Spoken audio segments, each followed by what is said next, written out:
Get Rich Education is brought to you by Norada Real Estate and Highlands Residential Mortgage.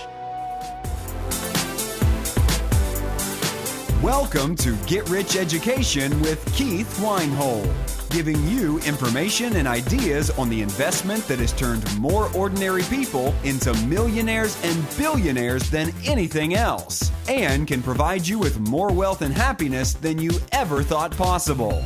Now, here's your host, investor, entrepreneur, business owner, and educator, Keith Weinhold.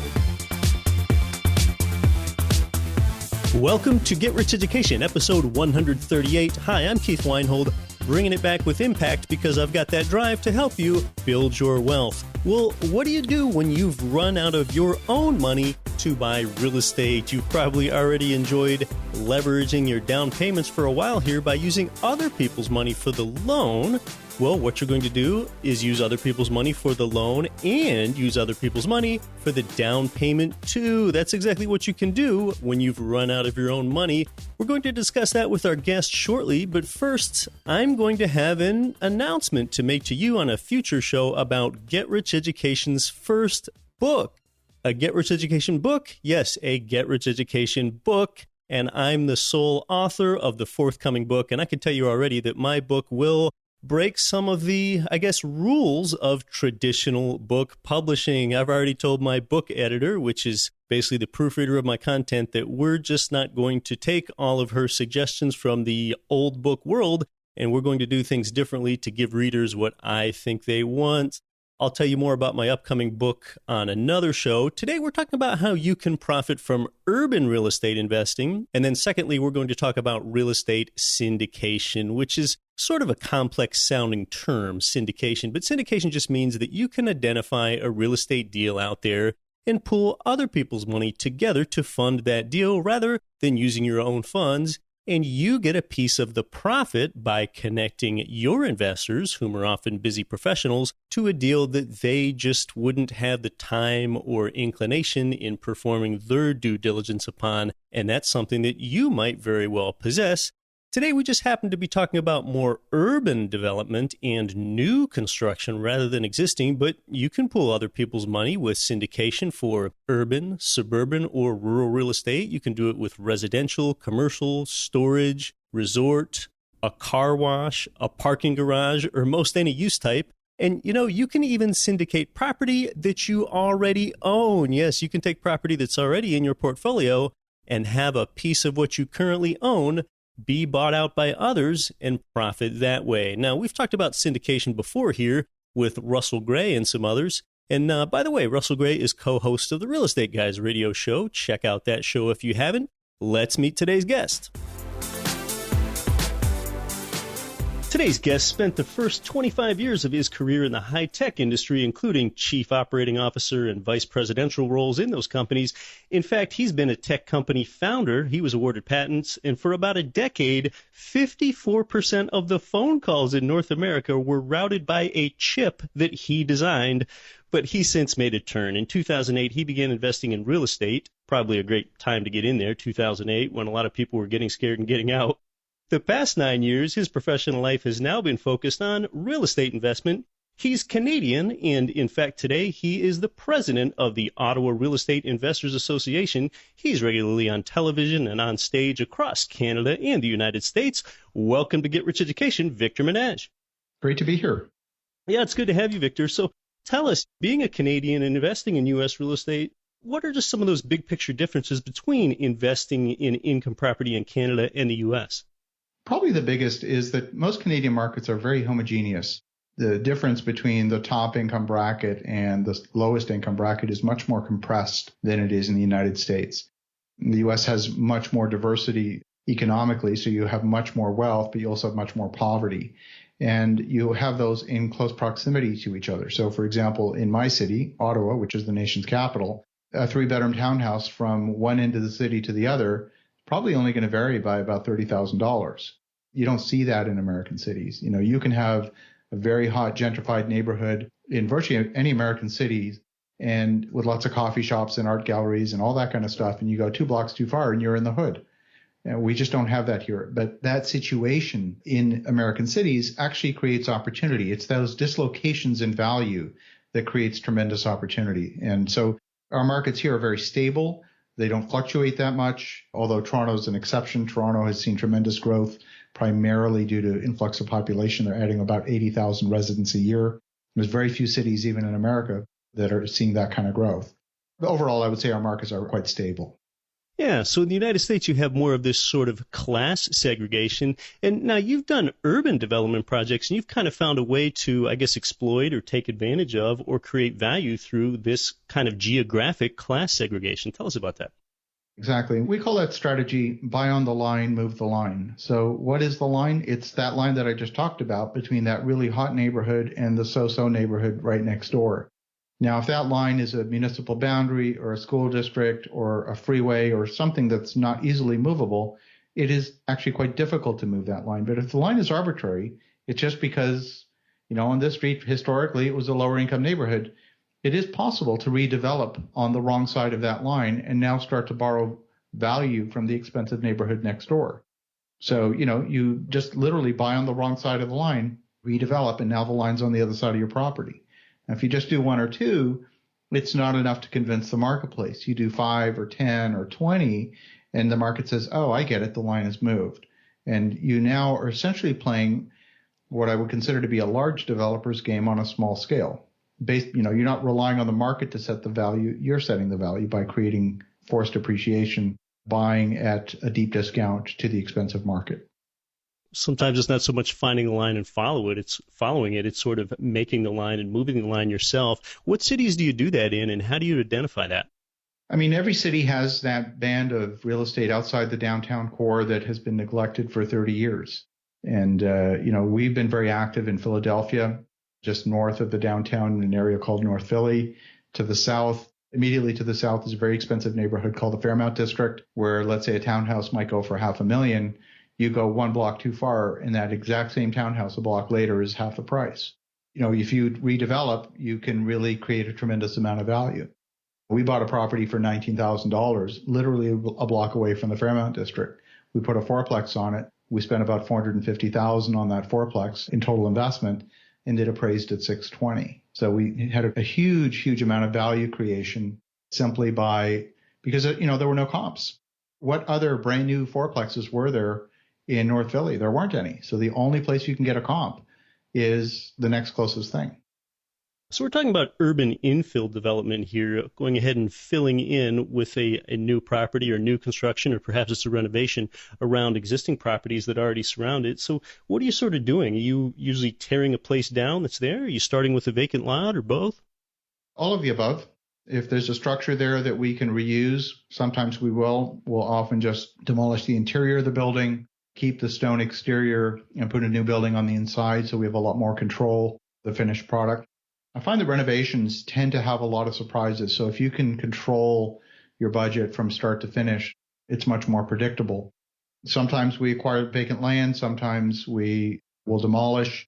We tend to focus on doing what's called land assembly, where we will take 2, 3, 5, 20 lots and put them together into a larger parcel so that you can build something that's larger.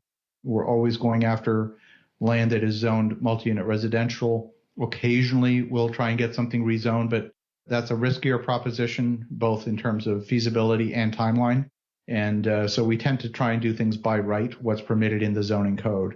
And if we get 3 lots together, that might be a 9-unit building. If we get 5 lots together, that might be 13 units. It's whatever the zoning density is going to permit us to do. Yeah, so we're talking about new construction here rather than just buying existing. And I imagine there's niche and nuance around that. And, of course, your financing terms are going to be different when you're financing with new construction. And there are a whole lot of things that you need to interface with there. And there's always opportunity in every market and submarket. 10 or 12 years ago, we had excess supply, and now we kind of have a national shortage of supply. So that's got to be absorbed somewhere, and that's accomplished with new construction. That's right. I mean, we went through a period of maybe 5-6 years where there was almost no new construction. So there was a lot of pent-up demand in many markets. The second thing that happened is that home ownership rates, a lot of people lost their homes. So a lot of those folks still need a place to live. Instead of being homeowners, they became renters. And so the demand for rental housing has gone up dramatically. And I would say that home ownership rates are at the lowest level they've been almost since the Second World War. That's not a good thing for the economy overall, but if you're a landlord, it's a good time to be a landlord. That's right. So with your development projects, what is your exit strategy? Is it something that you're buying with the intent of holding on to it for the long term, or are you looking to buy and then construct and flip? Yes. No, it's a buy and hold. And our strategy is to create enough value at the start of the project that we can refinance maybe a year, 18 months after the project has been started and recoup our invested capital. So the way that works, imagine for a moment that the finished building is going to be worth, we'll just use some round numbers, let's say $1 million. So I want to cap my investment at $700,000. So I can go back and refinance at 70% loan to value, get back $700,000 from the permanent financing. I'm sitting on $300,000 in equity, but I'm able to return 100% of the initial investment. So, my construction loan, whatever equity that I raised to build the building, that gets returned on that refinance. So our exit is an interim exit. It's not a final exit. It's an interim exit, and that's usually a refinance. Okay, that's usually a refinance. And you're funding these projects with money from individual investors and other investors. So if you can go ahead and make them whole and return their complete investment to them in 18 months in this example, then everything thereafter is basically an infinite ROI because they've already got their money back, and yet they still get the ongoing cash flow from 18 months on.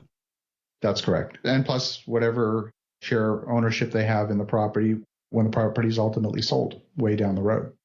Well, I want to ask you more about the raising money part, but, we don't talk about urban real estate investing very much on this show. So while we have you here, and what are just some of those urban real estate investing issues that you deal with that maybe someone's not used to dealing with real estate issues in a city? What are your thoughts? I take a business approach to real estate, which means it's got to obey the fundamentals, the laws of supply and demand. Sure, you can go out and you can buy a property and it's cheap, but it might be cheap for a reason because nobody wants it. We focus on areas where there's influx of population, where there's jobs, because at the end of the day, believe it or not, it's the tenants who have the money and they transfer the money to you each and every month. So if there aren't tenants with money, it doesn't matter how cheap you bought it. You're not going to make money because what you need are those cash paying tenants. So that's what we focus on. And, unless those fundamentals are there, I won't invest. For example, I will not invest in Detroit. And I know there's a lot of people who have invested in Detroit. They bought houses for $12,000, $15,000, and they're very happy. They're getting their $800 a month in rent. But for me, when I look at Detroit as a city, it's a shrinking city. They've lost 60% of their population since the 1960s. I don't want to be in a shrinking city. I want to be in a city that's adding population. Nashville, Tennessee, adding 37,000 new residents a year. Charlotte, the fastest growing city in the Southeast. Those are the types of situations that I go after where there's huge influx of population. Now, sometimes when I think about investing in more of an inner city environment, and this is something it sounds like you have more experience in than me, I've done a real estate investing tour or two in an urban environment. And, the cash flow is kind of a known thing, and that's typically what we as investors invest in. But it seems like the appreciation component to me, let me know what you think. It seems like it's less transparent to really see what's going on. And therefore, with the appreciation, there's a higher chance that you'll get reward, and there's also a higher risk involved. And here's what I mean by maybe it's not as transparent as it is in a suburban environment. A lot of times in an urban environment, there can just be so much going on, you don't really know what's happening next unless you're really in tune with the neighborhood. For example, in a few months, there might be a new elevated train line installed over here, and yet 1 block to the west of you, they're tearing down a complex. You're not quite sure what's happening there. And then a new university campus might be expanding 3 blocks to the south of you. So there's so many dynamics. It just seems like there's not quite as much transparency there, so it's a bit harder to tell when you might get appreciation and when you might not. What are your thoughts? Well, there's 2 types of appreciation. There's forced appreciation, and then there's market appreciation. Forced appreciation is something that we control. Market appreciation, we don't. Now, obviously, we want to be plugged into what's happening in the market so that we know that we've actually bought in a good location, because obviously we do want market appreciation as well. Oh, and I guess there's the third, which isn't really a form of appreciation, although it feels like it, and that's the product of inflation. So as our government prints money, the dollar itself gets devalued, and that has the effect of raising prices on fixed goods over time, and real estate's no exception to that. So those three components, inflation, you can pretty much count on that happening. That's kind of a marching train there's no end in sight, at least not anytime soon. Market appreciation, markets can be cyclical. So we don't control that. You mentioned a couple of things that we definitely look for in an area. We want those economic anchors. Certainly, if you were to plot a map on any city and look at rents as a function of distance from public transit, subways, bus lines, and so on, it's a direct correlation. The stronger connected you are to public transit, the better the rents. We see that in Toronto, for example. Following the subway lines, the further you go more than 500 yards from a subway line and rents start to fall. And that's true, I think, in many major cities. We always look for those economic anchors. A university is a fantastic economic anchor. It is countercyclical to the economy. If there's a downturn in the economy, do people stop going to university? No, they don't. They continue to go. In fact, even more go because many of them want to retrain. Right. Its cycle runs actually counter to the economy in many cases. Yeah, so it sounds like besides monitoring those signs, you're working at larger economies of scale so that, again, you go ahead and take control and help move that line and, like you said, force the appreciation yourself. Absolutely. And, we get plugged in at a very local level. Real estate's hyper-local. And by that, I mean, it's not even city by city. It's block by block almost, neighborhood by neighborhood. And so you really want to get plugged into what's happening in the neighborhood. What are the major developments? Is there a new supermarket going in? You want to get on the mailing list for the planning department and the urban development department. All that information is coming to you in a timely manner because you don't want to be the last one to know.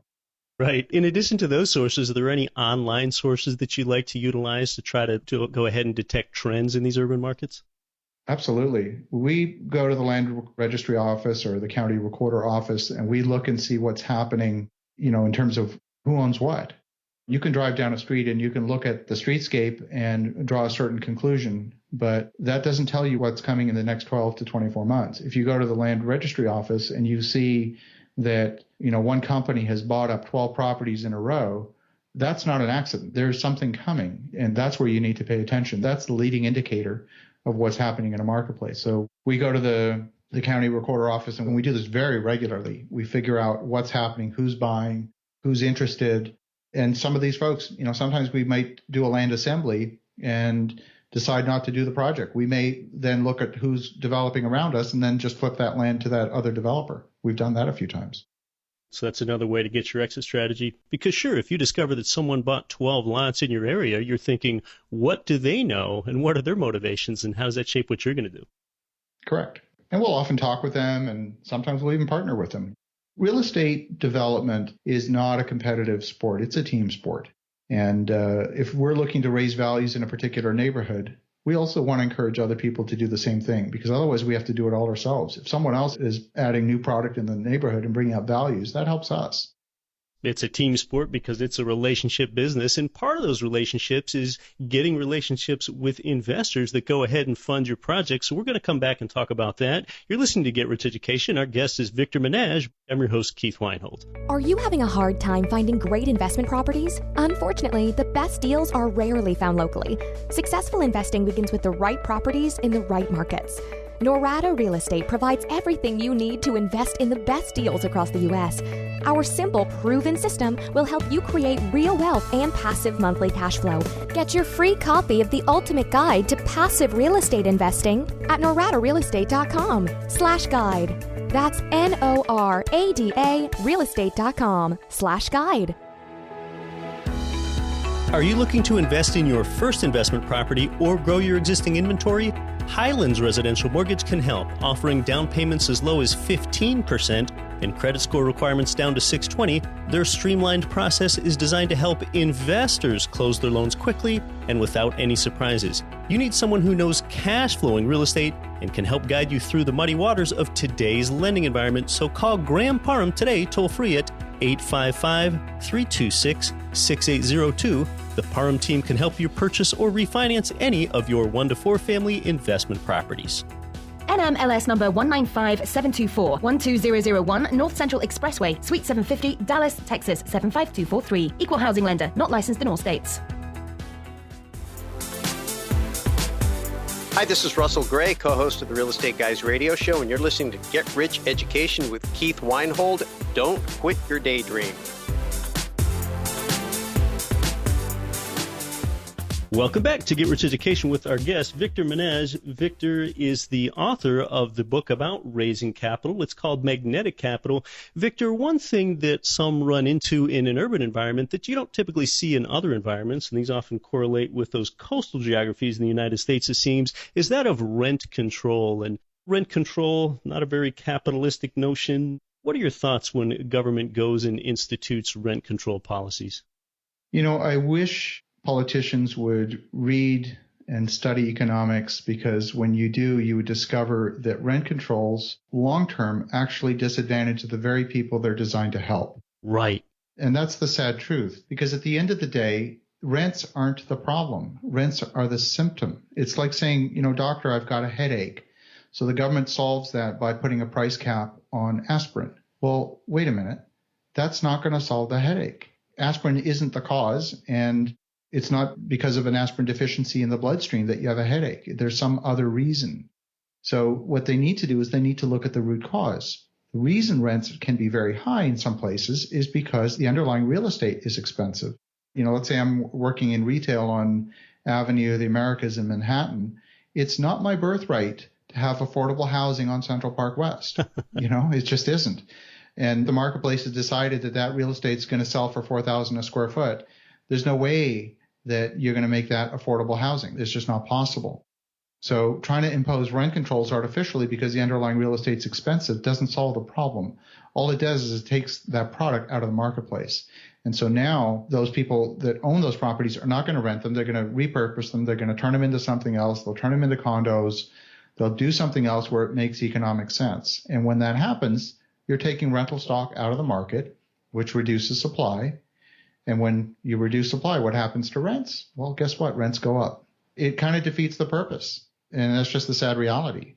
They really need to treat the root cause, which is if you need more rental housing, create the economic conditions where developers are going to be incented to do that. Give them a tax abatement. Give them something that's going to incent them to build that product.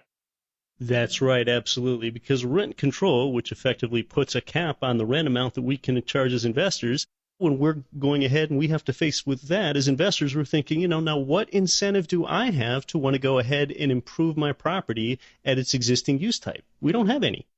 Absolutely. I mean, here in Ontario and Canada, the provincial government last month introduced rent controls, and they're indexing rent increases to the rate of inflation. Well, guess what? Electricity rates went up 24% last year, but they're still saying the rate of inflation is 2%. Well, how does that work?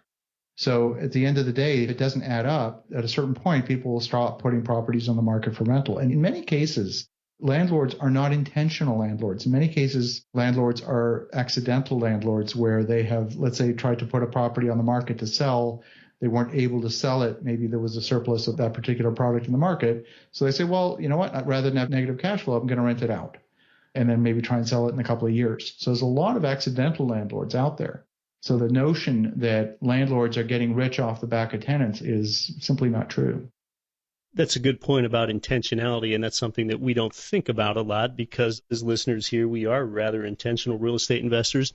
The last time that Rich Dad Advisor Ken McElroy was here on the show, we were talking about rent control a little bit. I mean, Ken and I both lean toward being capitalists, and overall, we don't like rent control at all. The one important point that he did bring up is at least there's some silver lining to rent control, because in high-priced areas, that way, if there is rent control, first responders like maybe police and paramedics can actually afford to live there. I can't think of a lot of other positives toward rent control, though, and I sure don't like it as a real estate investor myself. Yeah, and like I said, unfortunately, it really just doesn't help the very people it's designed to protect. At the end of the day, investors are not going to experience negative cash flow on a sustained basis for years and years. They simply can't. That's not sustainable. If it means they're going to cut corners on the property, they're going to defer maintenance, they're going to do all those things simply to try and squeeze out a meager profit, they will do that. And what happens? The living conditions go down, and we're no longer living in a first world country because people are living in third world accommodations. The more government intervention we have into housing, the more society loses and the more the quality of life for everyone suffers. Well, Victor, you've really become a master and so skillful and so well known at going ahead and raising capital for your deals. Now, that's something that interests a lot of investors because us as investors, no matter how deep our pockets are or how shallow our pockets are, Everyone is a real estate investor, but since buying real estate is a high dollar item, eventually we all run out of our own money, whether that's sooner or later.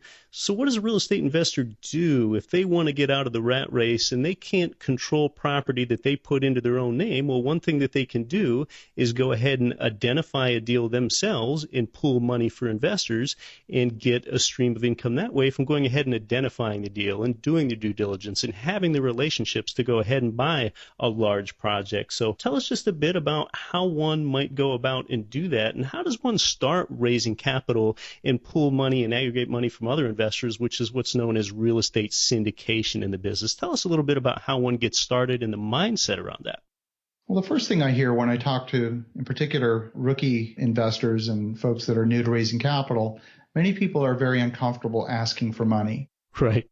And so my response to that is, well, great, then don't ask for money, because I don't ask for money. What I do instead is I take people with whom I have a relationship and I offer them the opportunity to collaborate on a project. And that's a completely different posture.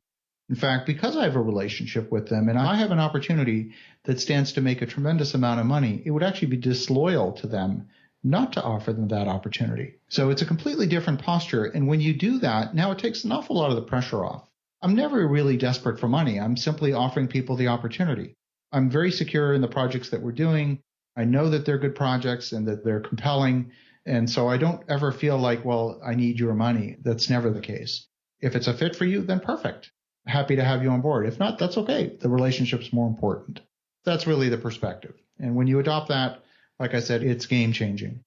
What I discovered when I started raising capital, and I learned the hard way. I screwed it up many, many times. But I also got good at it. And when I got good at it, I noticed there was a formula. And I saw other people who were good at it.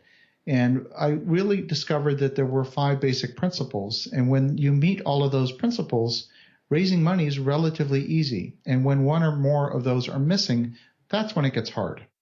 And it does come down to relationships. And when you think about relationships in a long-term perspective, and that there's really a long tail to building the type of relationship and asking a person to come alongside you more so than taking the posture of asking them for money. It's not easy to just go out and ask someone for money. It's not a get the money quick sort of thing, right? I mean, you don't just meet somebody and say, hi, how are you? What's your spouse's name? I know that you go jogging and skiing too. And, by the way, I need $500K by Friday. Okay, it doesn't really work that way. It doesn't. So there is sort of this long tail to these relationships. So what are some of the other tactics and techniques you do to sort of build a relationship over time with somebody so that they do have the confidence to invest in you? Relationship is really the first principle, the first fundamental. That has to be a genuine relationship. If it's not a genuine relationship and it's utilitarian or someone feels like they're being used, that's not going to work. It really starts with relationship in the most genuine sense. The analogy that I use is, think about romantic relationships. Let's say 2 people meet, they go out on a first date. There's a whole bunch of steps along the way, and maybe years down the road, they decide to start a family. But if you skip steps along the way, you go from a normal progression to creepy in a heartbeat. Right. And so my point is, just don't skip steps. Don't go to creepy. And yet, how many times in business do we witness people go to creepy? I connect with someone on LinkedIn and they don't even say hi to me. They're already soliciting me for something. That doesn't work. Right. You friend somebody on LinkedIn and before you know it, they've added you to their email list. I mean, yeah, what a turnoff. They're advancing the relationship a bit too quickly there. So I think part of the intimidation was someone potentially being interested in real estate syndication and going out and asking others for money and kind of forging a relationship with somebody that's a stranger now. I think one mental barrier to entry to that person that's just invested in their own deals and wants to jump over that hurdle and become a syndicator, an everyday person is thinking, now, how do I get around high net worth individuals? How do I get around people with deep pockets that even possibly could invest in a deal that I'm contemplating for some large apartment building down the road? How does one do that? Let me circle back to that because, oftentimes when you go after someone whose pockets are too deep, it's not going to fit. And that'll become clear in a moment here. So we talked about relationship as being number 1. And number 2 is you need to establish trust. And trust is not just, is this an honest person? It's a whole series of things. It's a psychological contract. It's questions like, can I trust you to put together a good plan? Can I trust you to execute the plan? Can I trust you to hire the right people? Can I trust you to communicate in an open and transparent way, even if there's a problem? And on and on and on. And if any one of those things are missing, the trust starts to break down. Can I trust you with small commitments? That's very foundational. Third element is, what's your track record? Show me your results. That's so key because people want to know that they're investing with someone that actually knows how to repeatedly make money. If this is your 10th medical office building, it's reasonable to expect that number 11 is going to go like the 10 that came before it. Yeah. If it's your first, well, let's see. So number 3 is results. Number 4, you've got to have a compelling opportunity. And what's compelling to you may not be compelling in the eyes of the investor. It's kind of like, what is beauty? Is the image on the magazine cover beautiful or not? Well, it's a little bit in the eye of the beholder. For one person, it might be medical office buildings. For another person, it might be storage units. For someone else, it might be industrial warehouses with a 16-foot clearance. It really varies tremendously from one investor to the next. And the last element is alignment. And this is a whole bunch of things that come together. It's things like, what's the size of the investment? Sometimes when you're dealing with a high net worth individual, they have an investment minimum. It might be $5 million because anything less than that isn't worth their time, isn't worth the paperwork. So don't go after someone who is too wealthy right away because you're not going to be able to use their money. Go after someone who's a little bit smaller, develop relationships, and work your way up. I believe in something called the rule of 3. So you might start out with a single family home, then go to a triplex, then maybe a 9 unit, then maybe a 30 unit. You want to take that 3-step function every time so that you scale up. But you're not going to go from a single family home to a 100-unit complex. Very few people will because you haven't developed that track record. Some of the other elements in alignment are things like, what's the rate of return? What's the tax consequence of the investment? What is the security? What's the risk? All of these things come into play, and you need a perfect fit on those because the more sophisticated investors are very clear on what their investment criteria is. If you match perfectly on all of those, raising money is very, very easy. And it's sometimes seductive when you think that you have a partial match, but a partial match actually doesn't work. Something that almost works actually never does. Don't force it. It's got to feel natural on both sides, both for the investor and for you, the entrepreneur. It's really got to fit like a perfect, glove fit. And if it doesn't fit, don't do it. Don't take the money. Don't try and force it. And so when you're dealing with high net worth individuals, again, it's got to feel natural. You might say, well, I'm talking to someone who's a billionaire and I'm not. Well, what do I have in common with them? How can I add value to them? They can buy anything they want. Well, oftentimes you'll find that there is something that you have in common. It might be a social cause. It might be a charity that you might collaborate on together. There can be other interests that you may have in common. It may not just be money. And people like a story, too, when it comes to syndicating and investing in someone else's deals, in a sense, and especially higher net worth individuals that might have more discretionary income, they might be just as interested or nearly as interested in a cause so much as the ROI or the tax consequences or the asset type or when they get their initial investment back. Exactly. For example, we're doing a project right now along the Gulf Coast where there's a tremendous amount of natural gas plants being developed. And so there's a huge influx of population, huge influx of investment. I'm talking tens of billions of dollars at a time. Every week there's a new announcement of another $8 or $10 billion project. Well, those markets need housing and they need it very acutely. That's an interesting story. You can sell that story. And because it's real, there is that mismatch between demand and supply. So you're simply fulfilling a market need and solving a problem that other businesses have. And at the end of the day, that's all business is solving problems. Well, you wrote a great book about investing in others' deals and aggregating people's monies for your own syndication. But before I ask you a little bit more about that, are there just kind of any final big picture things that someone should think about before they get into real estate syndication, Victor? I think probably the most important thing, and this is true of anything in life, if you look at the best people at whatever it is, Olympic athletes, who do they train with? They train with other Olympic athletes who they're ultimately going to be competing against. Why? Because they need to be playing with people that are at that level. And that same dynamic exists in every industry. If you're starting out at a very low level, try and find the very best and work with them. Get close to them, hang out with them, go for drinks with them. The more time you spend in that environment, the more you will learn, and the more that environment will spell opportunity. I mean, one of my mentors, very wealthy guy, he was an attorney. His personal net worth is about $300 million. He did that on the side. And it's not because he was making that money on an hourly rate. There just aren't enough hours in a lifetime. He simply happened to be in an environment that spilled so much opportunity, he couldn't help but make money. Right, that's a great way to think of it. And I think when you talk about that, it really comes down to track record, which is the third of 5 important criteria for raising money. If you begin and you don't have much of a track record, who you're hanging out with, who you're learning from, if you're the assistant on someone else's syndication, you can kind of borrow a portion of their track record and legitimately use it as yours. Absolutely. I mean, imagine if any one of your listeners managed to find a job in Ken McElroy's company, in the MC companies, and that's a very elite business. They're performing at a very high level. And so now you can take that resume and you can pretty much shop it almost anywhere. You can say, well, I was working with Ken. And now that says something. People know what that means. Ken owns like 10,000 units.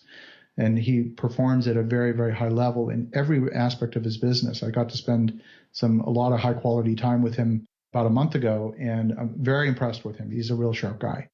But it doesn't have to be Ken. It could be anybody who's performing at that elite level. Hang out with them, learn from them, spend time with them, go work with them, and you'll rise to that level. Well, I'm really glad that you wrote a book about raising money called Magnetic Capital. And part of the reason why that is because to raise money in a syndication, you don't need some specific certification or piece of paper. You sure don't need a degree from any sort of formal institution. You just need knowledge like you get in your book, Magnetic Capital, and you need relationships and more. And just before anyone gets too excited about this, there are some SEC compliant things to get with, as I'm sure Victor would tell you. So don't just go pool a whole bunch of your buddy's money to buy a 150-unit complex next Friday. But just tell us a little bit more about why you wrote the book Magnetic Capital, Victor. What I found is that there really weren't many books on the topic in existence. There's very few people teaching it. I think the ones who are doing it well, they're too busy making money to bother teaching it. So I really saw a need in the marketplace. That was probably the number one reason.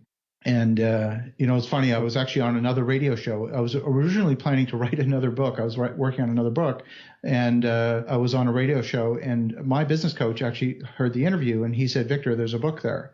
So I said, yeah, you're probably right. But he said, no, you have to write that book. And so I outlined 13 chapters that night and realized, yeah, he's right. So I put my other book on the side and wrote Magnetic Capital first. And I'm glad I did. The feedback that I've been receiving from people who have received advanced copies has been tremendous. And, I've got some very high quality endorsements on the back cover, which I'm very blessed.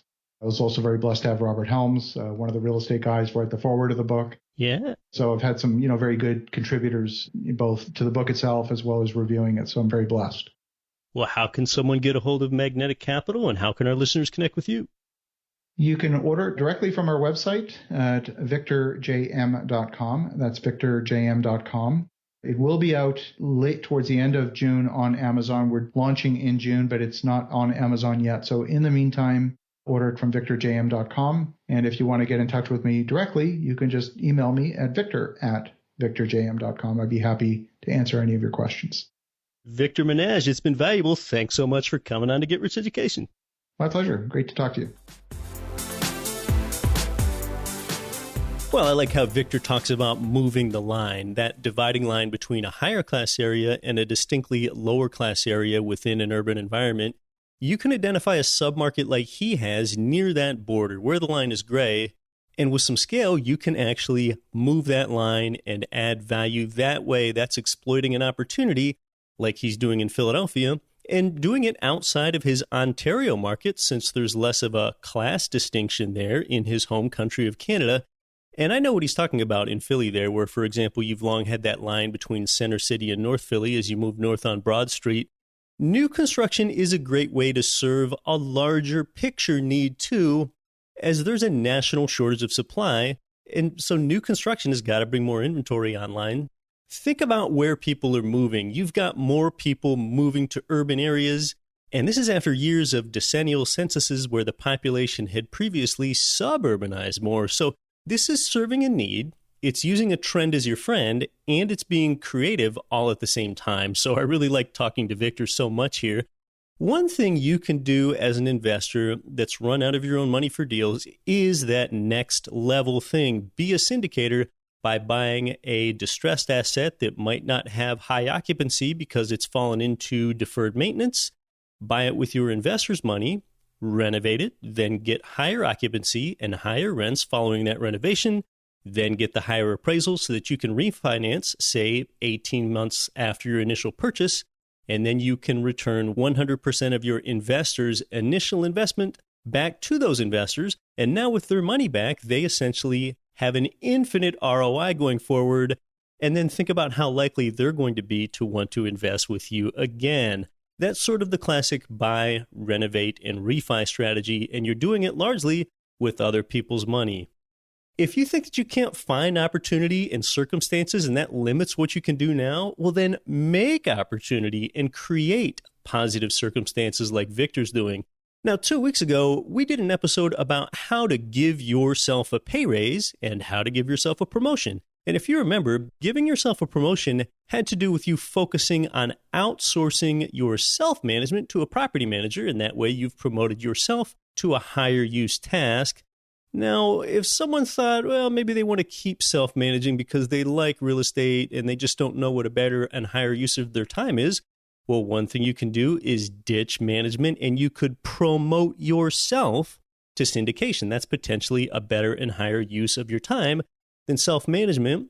Or maybe you just are that busy person that wants to invest passively, and that's okay too.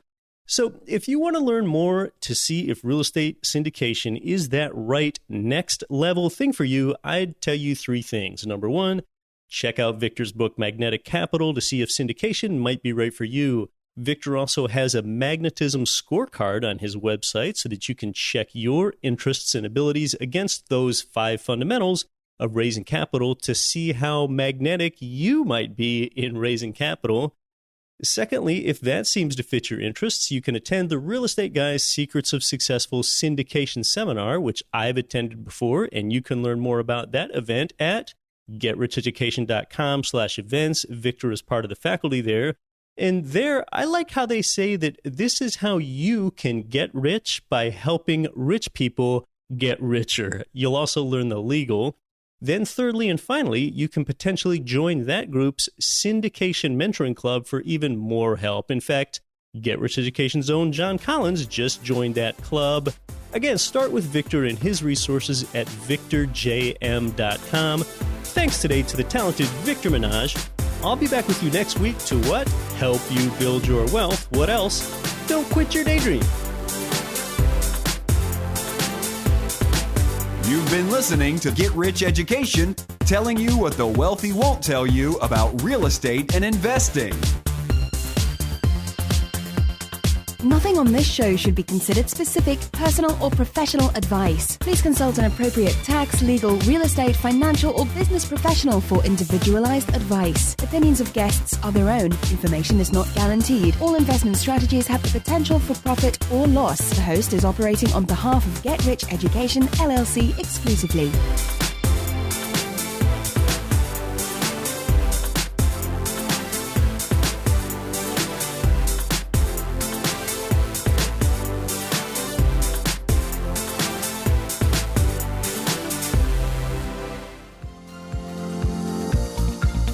Cash flow real estate investors nationwide and worldwide, this is Get Rich Education's Keith Weinhold. Forbes has rated Memphis, Tennessee as the #1 cash flowing market in the world.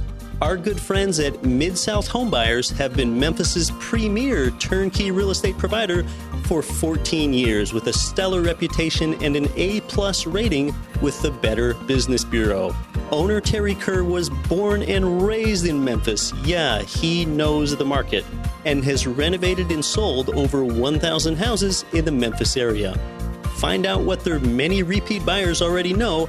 Their houses are completely renovated, even come with a 1-year builder's warranty and a lifelong rental guarantee. They're a perfect fit for the first-time out-of-state investor or the seasoned investor diversifying their portfolio. Mid-South Homebuyers' friendly staff makes investing easy. Learn more at midsouthhomebuyers.com or give them a call at 901-217-HOME.